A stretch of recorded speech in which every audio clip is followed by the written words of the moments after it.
Apa yang harus kita lakukan sebagai manusia? Kalau kita mempercayakan kesehatan kita kepada Allah, artinya bahwa kita juga mengerjakan usaha-usaha kita yang menuju kepada kesehatan itu. Jangan sembrono di dalam kehidupan kita. Menjaga diri sebaik-baiknya, lakukan perutusannya, dan wartakan kebaikan Allah di dalam hidup kita. Mohon rahmat Allah, rahmat kepercayaan, dan rahmat kesetiaan untuk melakukan kehendak-Nya. Dalam nama Bapa dan Putra dan Roh Kudus. Rahmat Tuhan kita Yesus Kristus, cinta kasih Allah, dan persekutuan Roh Kudus bersamamu. Janganlah gelisah hatimu, percayalah kepada Allah, percayalah juga kepadaku. Saudara-saudari yang terkasih, kita diajak untuk mempercayakan hidup kita kepada Allah, kepada Tuhan yang memberikan jalan, kebenaran, dan hidup. Mari kita mohon rahmat-Nya agar kita boleh berjalan di jalan Tuhan. Kita sesali segala dosa dan kesalahan kita. Kita mohon ampun agar layak merayakan peristiwa yang menyelamatkan ini. Marilah berdoa.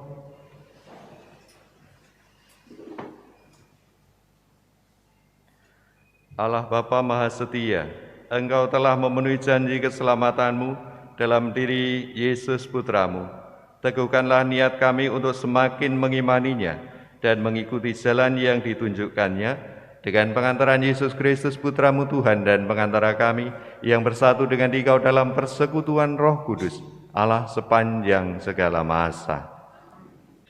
Pembacaan dari Kisah Para Rasul.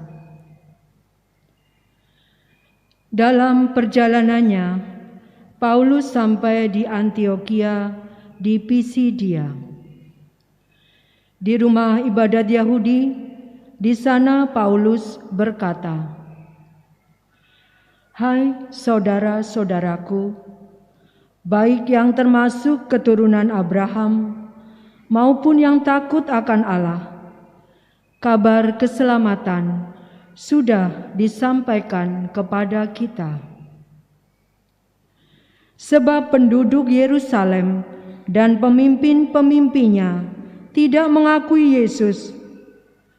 Dengan menjatuhkan hukuman mati atas Yesus, mereka menggenapi perkataan nabi-nabi yang dibacakan setiap hari Sabat.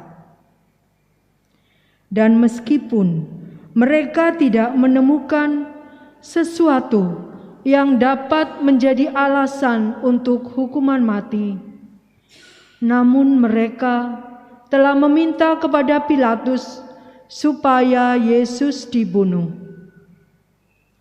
Dan setelah mereka menggenapi segala sesuatu yang ada tertulis tentang Dia, mereka menurunkan Dia dari kayu salib, lalu membaringkannya di dalam kubur.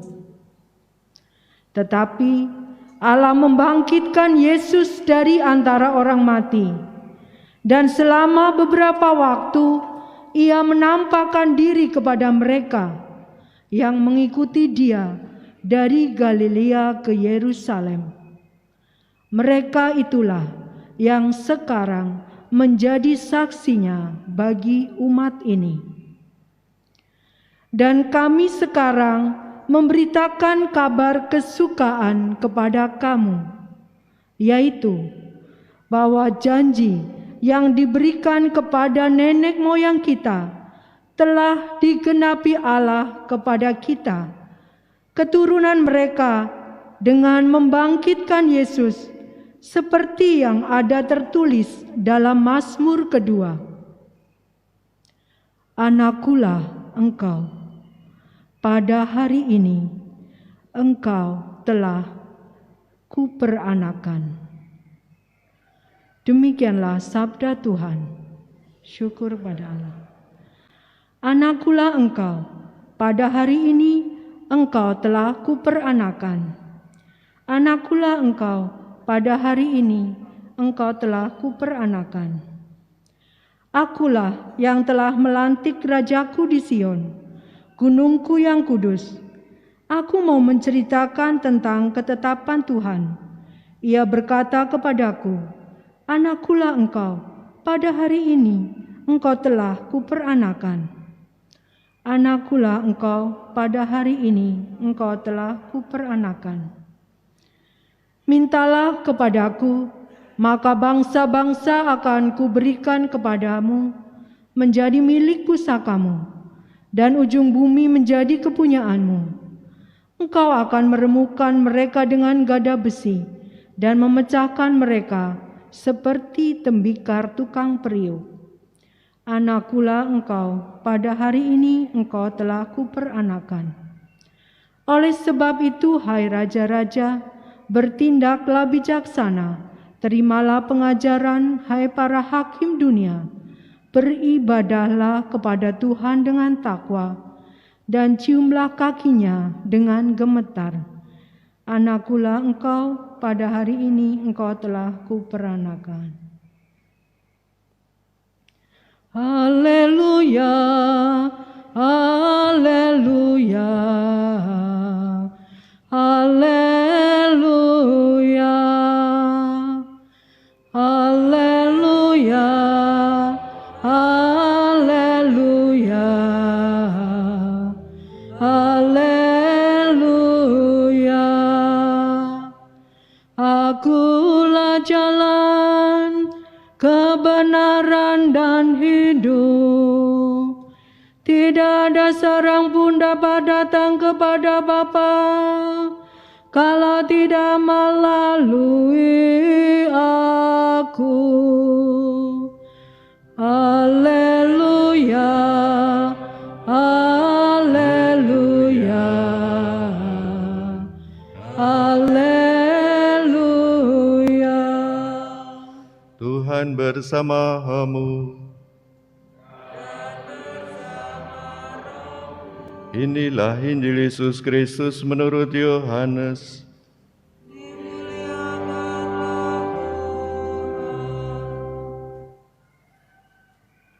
Dalam amanat perpisahannya, Yesus berkata kepada murid-muridnya, "Janganlah gelisah hatimu, percayalah kepada Allah, percayalah juga kepadaku. Di rumah Bapa-Ku banyak tempat tinggal. Jika tidak demikian, tentu aku sudah mengatakannya kepadamu. Sebab aku pergi ke sana untuk menyediakan tempat bagimu. Aku akan datang kembali dan membawa kamu ke tempatku, supaya di tempat aku berada, kamu pun berada. Dan kemana aku pergi, kamu tahu jalan ke sana." Kata Thomas kepadanya, "Tuhan, kami tidak tahu jalan kemana engkau pergi.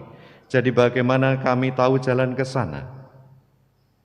Kata Yesus kepadanya, "Akulah jalan, kebenaran, dan hidup. Tidak seorang pun dapat datang kepada Bapa kalau tidak melalui aku." Demikianlah Injil Tuhan.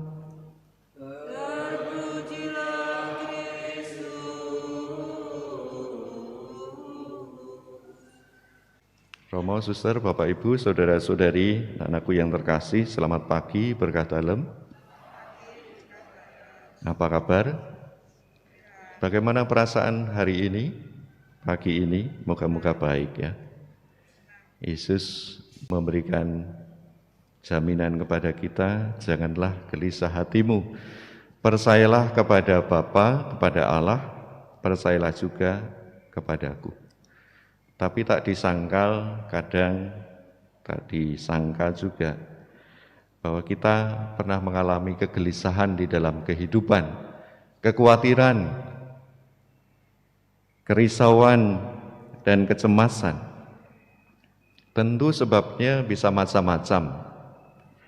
Bisa kita menjadi orang yang gelisah, khawatir, risau, karena tidak ada jaminan dalam kehidupan ini. Tidak ada jaminan terus bahwa kita akan sehat terus-menerus. Tidak ada jaminan setelah vaksinasi kita tidak terpapar virus. Tidak ada jaminan.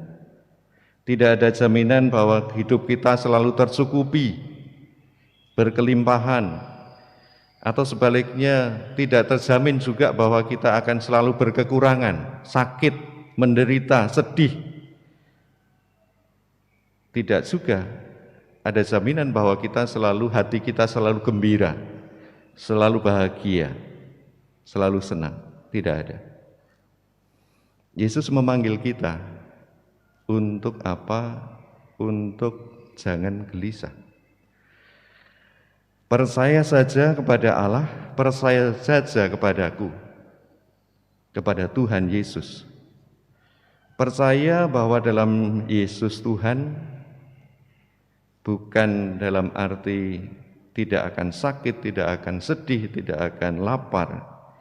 Tapi percaya bahwa bila kita datang kepadanya, bila kita berseru, memohon, meminta, percaya, maka pasti ada jalan, asal kepada Dia, kepada Allah, Bapa, kepada Tuhan kita Yesus Kristus. Percaya bahwa di dalam Tuhan pasti ada jalan, pasti ada kebenaran dan kehidupan. Pasti di dalam Tuhan Yesus ada jalan yang membawa kita kepada kebenaran. Jalan yang benar, jalan yang membawa kepada kehidupan, bukan kematian. Itulah jaminan bagi kita, orang-orang yang percaya kepada Tuhan, kepada Allah. Maka percaya dalam Dia selalu ada jawaban. Dialah sang jalan, Dialah kebenaran dan kehidupan. Dialah teman sahabat kita. Dialah Allah sekaligus Bapa kita, yang siap membantu, menolong, dan selalu memberikan berkat kepada kita. Kita percaya dan kita kerjakan. Kalau kita percaya pada Dia, berarti kita juga mengerjakan apa yang menjadi kehendak-Nya. Apa yang harus kita lakukan sebagai manusia. Kalau kita mempercayakan kesehatan kita kepada Allah, artinya bahwa kita juga mengerjakan usaha-usaha kita yang menuju kepada kesehatan itu. Jangan sembrono di dalam kehidupan kita. Menjaga diri sebaik-baiknya. Lakukan perutusannya dan wartakan kebaikan Allah di dalam hidup kita. Kita mohon rahmat Allah, rahmat kepercayaan dan rahmat kesetiaan untuk melakukan kehendak-Nya dalam hidup kita. Janganlah gelisah hatimu, percayalah kepada Allah, percayalah juga kepadaku. Sabda Kristus. Marilah berdoa. Allah Bapa Maha Pengasih, dalam perjamuan ini Engkau telah memenuhi kerinduan kami akan Yesus Kristus Putra-Mu. Semoga rezeki surgawi yang telah kami sambut menyertai kami setiap hari dalam peziarahan menuju rumah-Mu yang abadi dengan pengantaran Kristus Tuhan kami. Mari kita mohon doa dari Bunda Maria, Sang Pendoa kita di surga, bagi saudara-saudari kita yang minta doa dan bagi kita semua. Salam Maria, penuh rahmat, Tuhan sertamu, terpujilah engkau di antara wanita, dan terpujilah buah tubuhmu Yesus. Santa Maria, Bunda Allah, doakanlah kami yang berdosa ini, sekarang dan waktu kami mati. Amin. Tuhan bersamamu. Semoga kita sekalian, mereka yang kita doakan, hidup dan perutusan kita, diberkati, dilindungi, dan dibimbing oleh Allah yang Maha Kuasa, Bapa dan Putra dan Roh Kudus. Dengan demikian, Ekaristi kita sudah selesai. Mari kita pergi, kita semua diutus. Amin.